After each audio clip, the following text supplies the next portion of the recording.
Spring is right around the corner, and I thought that this beautiful citrus birthday card was perfect to help ring in the new season. This is Marla with Mad About Cards and Crafts. Join me as we create this beautiful birthday card.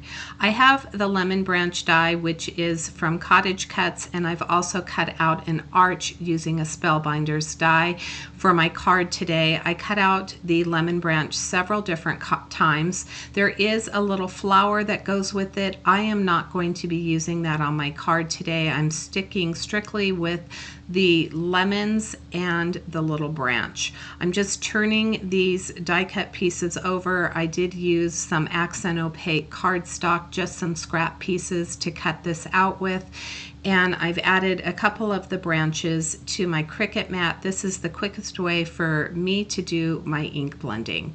I have a small blending brush. These blending brushes come in packs of 3. You get 15 over on Amazon.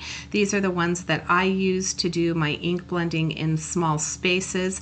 As I mentioned, this is a small die cut, and I really love the smaller die cuts because I feel like you get a lot more use out of them. This die is perfect to create scenes with. So this CottageCutz release actually had a lemonade stand, and having the little branch hanging over the side of your card or hanging in this, coming in from the side of your card for a spring card is really a great use for this die. But using it as a piece to create a background, I thought, was another way to stretch this die and get more use out of it. I started out on my branch using twisted citron, and then for the lemon I brought in the squeezed lemonade. I wanted a little bit of shadowing, so for the branch I used mowed lawn, and then for the lemon I used mustard seed. There is a little bit of a line when you add those extra colors, so I just take my lighter color. In the case of the branch, it's twisted citron, and for the lemon it was squeezed lemonade, and I went ahead and I just ink blended over my shadowing that I added to get a nice blend. On these little die cuts, there is one little stem that is very apparent that is where your lemon should go. So I added a little drop of art glitter glue to that.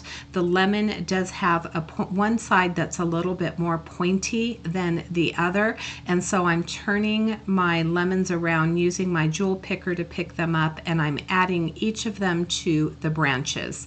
I ended up cutting out a total of 10. There are 8 here. One I'm going to use as a filler piece, and then the second one I will use to finish off my card. Adding a 4 1/4 by 5 1/2 inch piece of white cardstock, I am arranging my lemon pieces to create the background. I do know that the arch is going to go in the center of my card, so I'm really not concerned about filling so much of that in. I'm trying to mainly fill in the edges where the arch will not touch. And I'm just turning these around in different orientations. Once I get them the way that I like them, I will use that art glitter glue to glue all of those pieces down. Another thing that you could do would be to emboss, dry emboss with an embossing folder, that white background. That would be really pretty. I thought about doing that maybe with like a little Swiss dot, polka dot. You could certainly do some stenciling in the background if you wanted to add a little bit more interest. I kept this pretty clean and simple. You could layer up the die cuts. I thought about doing that. You know, I love dimension on a card and get a little bit more of a thicker background, but instead I went with more of a simple background, showing you how quick and easy you can put a card together. I think this is a beautiful spring birthday card. I love citrus on cards. I have so many stamps and dies that are citrus related. I just think that they are just so bright, and they really do help usher in the beauty of spring. So once I get these all adhered, I am going to use my guillotine trimmer, and I'm going to trim off any of the excess pieces that I have hanging over the edge of this. Excuse me, I have been sick for 3 weeks in February. I ended up with a really bad cold that had me down for about 2 weeks. And then right after I got over that, I did end up with a stomach flu bug, and I was sick with that. So I am trying to get myself healthy, get myself back on track making videos. I'm a little bit behind because on top of that, I had so much stuff going on that crafting just had to take a little bit of a back seat. But I'm on the mend, thank goodness. I hope none of you have ended up with these bugs that are going around, but it seemed to be a little bit more of a challenging year for me, especially the month of February. As you can see, I'm using some of those little leaves that I cut off when I used my guillotine trimmer to fill in some of those white spaces. I'm going to use this one little branch. I'll cut different pieces off of it and use that as a filler piece. Again, just adhering these single leaves just help fill in some of the space. And when I add the arch and the sentiment to the center, your eyes are actually going to draw into the center. So if you think something looks a little bit odd or a little bit off, you're not even going to notice it once you get your arch or your sentiment in the center. Now, I chose to use an arch die from Spellbinders, as I had mentioned, and I'm using an arched sentiment stamp and die set from the Greetery. So the die cuts out like the word happy birthday. The die cut is going to cut that piece out, and you'll see that in just a moment. So I'm taking my frame and I'm using one of the sentiments from that stamp set from the Greetery, and I'm just aligning it in the center. I'll add the die cut or the negative piece back in, and then I'm using some VersaFine black onyx ink to stamp my sentiment.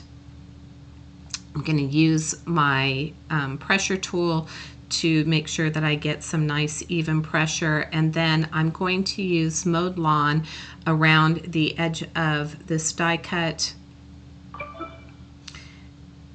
I wanted to add a little bit more color. If you wanted to keep it even more clean and simple, you could stick with the white and just use the black ink for your stamping.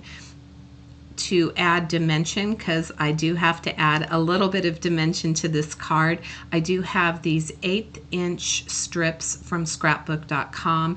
I'm going to add it around my arch. You notice that I did remove the backing tape from that to make sure that the foam tape did move freely. If you leave that tape on the back of it, it just doesn't bend as nicely, so I always remove it when I need to go around corners and things like that. I'll remove the release paper and add a little bit of wet glue to this. This will give me a little bit of wiggle room if I need to reposition it, because I've said this many times on my channel, I do not position things in the center very well. This time I think I did a pretty good job. So I'm going to get that glued down, and then there's a space on the left hand side that I felt was it just needed a little something, so I cut another couple leaves off that extra branch that I had, and I'm going to tuck that underneath just to fill in that spot. I'm going to add my arched sentiment stamp to the center of my arch, and then I'm going to bring in the coordinating dies. So I cut out the happy birthday 3 times. This is an additional die from the Greetery that coordinates with this die set, and I'm going to use the sentiment that says happy birthday. First, I'm going to add a little bit of that squeezed lemonade to the die cut, and then I'll place it back in the negative space. I'll ink up the stamp using that Versamark ink. And I'm going to stamp this a couple times. This is the first time that I stamped this particular stamp, and so on the H it just didn't give me as solid of an impression as I was looking for, so I'll stamp it a second time. And a word of warning when you're using VersaFine ink, which is my absolutely favorite black ink to use for sentiments because it just stamps so crisp and clean, set it aside to dry for a few moments, because if you touch it right away it is going to smear, or use your heat tool to just heat set it. As I mentioned, I did cut this 3 times because I do like to have that little bit of dimension, so I'm stacking all of those pieces together.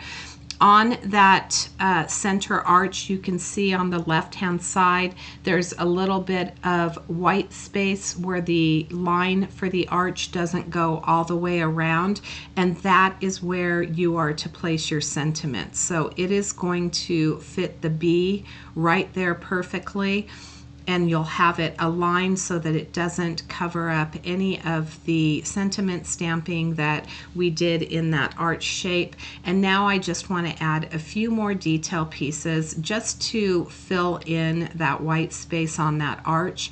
So I'm going to cut a little piece of the lemon off. I thought maybe I might use the extra foliage. I decided not to. And then on the filler piece, I still had the extra lemon available. So once I get this glued down, I am going to add a little piece of foam tape. There's a little circle. Again, this is from scrapbook.com. I really love these foam pieces because they fit in such small spots. I'm going to put it right behind that lemon to make sure that it doesn't get smashed if I mail it through the mail. It's going to give that little bit of lift. And then I'm going to use this extra lemon that I had, remove the bit of branch that was on there, and I'll glue it to the top, and that will complete my card for today. So I hope you enjoyed this video. I hope that it gave you an idea, if you have some smaller dies in your stash, how to use them to create beautiful backgrounds and add them to cards that might be a little bit more unexpected than just using them for scenes. I'm going to attach this to an A2 top folding card base. Here's a close look at my card. I want to thank you so much for joining me today, and until next time, I hope you have a fabulous day. Thanks so much for watching.